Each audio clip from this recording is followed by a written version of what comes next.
Hey guys, Board now back with you. On this video I will be talking about Your Honour episode 8, and the only way to open up this review is by repeating Michael's classic line from the episode, and that is, "I am Gregory fucking Peck up there."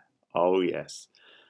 That's it, we can go home folks. That's the line of the series. It's really smart in the context of the whole show actually, not just as a funny line. I'm majorly pissed for two reasons here folks. Number one, there's more episodes. They fooled me, I was pretty sure there was only 8. So. Second reason I'm pissed is because actually this episode wasn't too bad. It's probably the best episode since like episode 2, since the first couple, and I think that's mostly because there was some interesting stuff in the courtroom, in the case. A lot of the episode focuses on that. There's some other stuff outside of it which I wasn't so keen on, and so it did kind of regain my interest a bit. It's still not going to change my overall feelings on the show.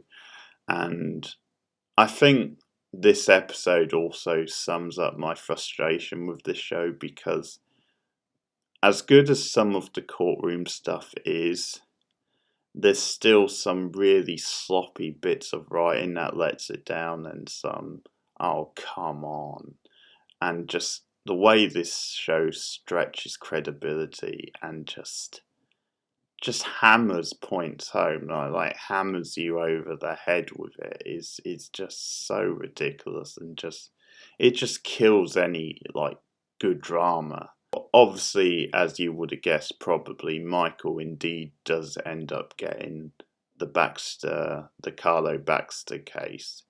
He basically he arranged to stitch up the Judge Sarah who was gonna get it, playing all innocent, and she says that they offered her rehab in exchange for her, well, the charges being dropped and her not going to jail and so on. And her response to that is, well, first of all, I don't have a drink problem, and second of all, don't you see what's happening here, Michael? I'm being,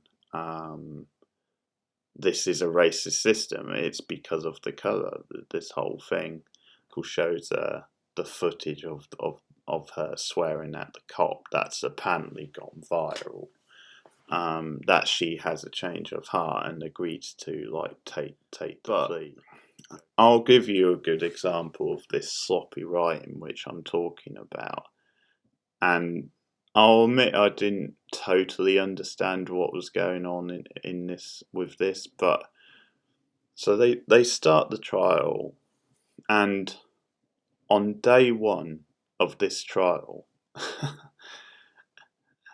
a note ends up in Michael's possession, and it's a note which, like, the guard or whatever, like, officer has found on the table where the jury was. And it's basically a note which, I can't remember exactly what it says, but it's a note that declares that Carlo is guilty and he's going down and what have you. And I mean, the level of convenience that on day 1 of the trial, and Michael, obviously, who has been planted himself as the judge of this trial to potentially fix it so that Carlo gets off, so that Jimmy doesn't kill him, just happens to get this note on the first day of the trial. That is one hell of a coincidence. And obviously you can tell where it's going, that later on in the episode Michael uses that as an excuse to let the jury member go, because one of the suggestions during the trial that we see is that Carlo Baxter is sort of racist, so a black jury member may be more likely to hold that belief or have that sort of beef with him. And I think what annoys me about the writing and about this show is the fact that every time there's a hint that, hey, something might go against Michael, or there might be a pushback, they just find a convenient way to get him out of it, or to. And bearing in mind this is the trial now, and we're sort of building towards the end, one can hope. Why not have a bit of tension? Why not have and there's a little bit of tension in the trial, I'll sort of give it that. But what happens is she basically claims that wasn't her, even though she can't say who it was. And then she claims, racial discrimination, and she threatens Michael, hey, I'm going to go to the press with this if you let me go. And Michael, again, quite a smooth operator, like reasons with her, then, well, if you do that, the whole trial will collapse. And which actually I don't see why it should, just because of that. Because, hey, it's not like they have to give in to press pressure, even if the press do go ballistic and thrown out. And saying, because there's been quite an emotional testimony saying, well, that guy, he'll have to, the trial start again, and we will have to put him back on the stand, that kind of thing. But for the sake of drama, for the sake of making it interesting, and it is not as if this is unrealistic anyway. You could have had the woman go to the press and put that pressure on Michael, put that pressure on the case, because it creates stakes, it creates an element of doubt. And it's more interesting to him pulling this out of his arse. Have a go to the press, make it interesting, raise the stakes. But I guess that would be a more interesting drama. What we see in the trial in this episode is actually pretty interesting. I think that the big part of it was that testimony from the witness, who apparently Carlo Baxter previously beat up, gave severe injuries in what he describes as a racist attack. And the defence sort of push back on this and say, well, hey, because he's got a tattoo, and they bring out that his tattoo is like his sort of gang thing, so he's from a gang, so they're trying to smear his like name because of that. And then they also sort of point out that Kofi was in the same gang apparently, so that kind of brings doubt on that side of things. Lawyer on the other side, who's actually really good in this. I like the actress a lot, and she does a good job. It's a very like powerful performance. She comes off as a really smart and sort of passionate lawyer. The way she like fights a case. She has a bit of like the Holly Hunter or Jennifer Jason Leigh's about her as well, which I like. But she fights back and basically asks, brings up the previous trial, the trial with Carlo Baxter. Hey, this guy was a witness for that, and the jury believed him. He was convicted. So that kind of solidifies that he's seen as a credible witness. And they bring up the whole racist thing, and apparently the judge from that trial called Carlo Baxter a liar and a racist. And it's sort of interesting because although Michael allows certain things which go in the favour of like Carlo, like he's allowing them to like look at the guy's tattoo sort of thing and put him under the spotlight and challenge him, even though he's not on trial here. But he does also allow the other side to come back and allows this, and then this is what leads Jimmy like to threatening him later, because it's like, hey, now they're calling my son a racist and all that.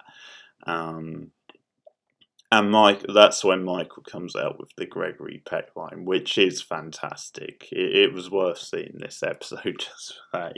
And the point he's making is that I have to seem to be impartial. I have to get the jury on my side so that they trust me, so that they don't doubt that I'm being fair, for me to later instigate my plan. And I mean, Jimmy's still pissed and hasn't really cooled down, but he gives him a deadline. You have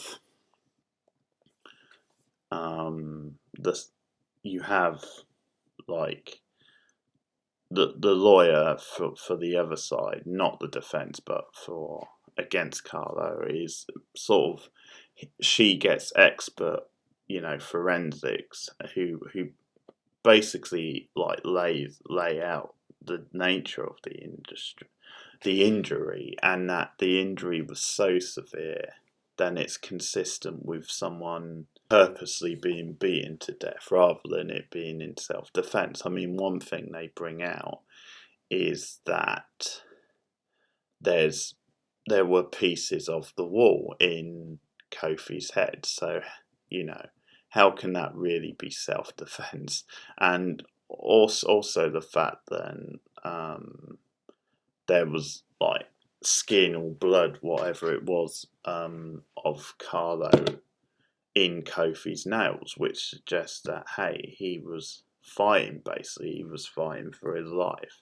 I think this show just tends to overplay things as well. You have like a car park where Jimmy just stands there watching Michael from afar, and then you have Nancy, like the cop who we've seen a lot, who's friends with, kind of like sort of at one point kind of says, well, just warns Jimmy, sort of thing. And that there's a couple of bits of drama which were pretty boring that we didn't need, that didn't add a whole lot. And also, concerning the case, Lee is trying to convince Kofi's brother to now testify, and she's trying to persuade him also that the gang that he's got mixed up in, then that's no good for him. And obviously he's very young and impressionable, so he's kind of saying things like, well, I get lots and lots of money through them, all you can offer me is the system. And through to him by the end of the episode, like, she challenges his sort of manhood. Do you think that's really what a real man is? That some boring stuff with Adam in the episode, some really forced drama. I think at this point the focus should be on the case and not really Adam's like personal life. So what happens is the teacher who he'd been seeing quitting this job, basically at the end of the semester. I'm leaving, and it turns out Adam is about to turn 18. He'll turn 18 by the time the semester has ended or before next semester. So she sort of positions it as, hey, we can be together, no judgment. I'm no longer teaching at the school and you're going to be turning 18. There's plenty of schools around this area I can get a job in. He feels conflicted because he's been seeing hasn't got out, by the way. Michael doesn't know, Jimmy doesn't know. So you gotta believe that's going to happen before the end. But it seems to conflict him. There's a scene with him in the car with his girlfriend, and he's just feeling on edge, and it's clearly because of what the teacher says. So I don't know if they're trying to do a love triangle thing here, or they're just trying to create doubt over where his affections lie, because NY Lou, they get a letter at one point which Michael sees. So Michael's surprise party at like this restaurant, so you've got the whole set there, and they're all like obviously happy for Adam, and Adam sort of comes out with, I'm actually thinking of taking a gap year, and he seems to be edging towards staying in, I think it's Chicago where it's being held. No, New Orleans, sorry. New Orleans, Adam and his teacher. I mean, you didn't really need to come back to that, just to create this drama with him and potentially his girlfriend, and now they're just leaving it up in the air. It's like, well, does he really love the teacher? Is that why he wants to stay in New Orleans? Or is it because of the girlfriend? So they're almost doing like this love triangle sort of thing. Or correctly better for him if he picks the teacher, because the shit's gonna hit the fan when Jimmy finds out who his daughter's seeing. But anyway, that's the episode. I would say it's the best episode in a while. I don't know what I'll do if there's more than 10. There's gotta be 10. It's a limited series. They normally go for a round number. But that's your honour for the week. Thanks for listening, guys. I'll see you again soon. Goodbye.